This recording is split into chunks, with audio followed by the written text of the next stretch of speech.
बिहार से एक चौंका देने वाली खबर सामने आई है, जहां एक ही गांव के सारे ब्राह्मणों पर SC/ST एक्ट के तहत मुकदमा दर्ज हो गया है। चौंका देने वाली खबर यह भी है कि उन ब्राह्मणों पर भी मुकदमा दर्ज हुआ है जो गांव में थे ही नहीं। दरअसल ये मामला बिहार के दरभंगा जिले के हरिनगर गाँव का है, जहां मामूली विवाद के चलते गांव के एक दलित परिवार ने आरोप लगाया कि उनके घर के निर्माण कार्य के बदले 2.5 लाख की मजदूरी का भुगतान नहीं किया है।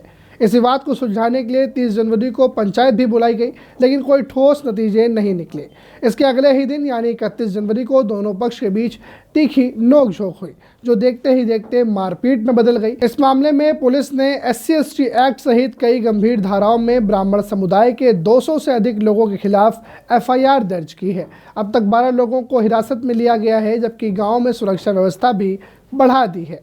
हालांकि इस पूरे मामले में कई सवाल भी खड़े हो रहे हैं। आरोप है कि 30 जनवरी को ब्राह्मण पक्ष की ओर से भी पुलिस में शिकायत दी गई थी, लेकिन उस पर कोई कार्यवाही नहीं हुई।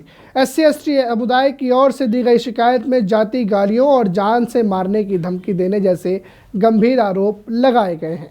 पीड़ित पक्ष ने अपनी शिकायत में 70 लोगों के नाम स्पष्ट रूप से दर्ज कराए हैं, जबकि 140 से अधिक लोगों को अज्ञात बताया गया है। इसी आधार पर पुलिस ने गांव के एक बड़े हिस्से, खासकर ब्राह्मण समुदाय को FIR में शामिल कर लिया है।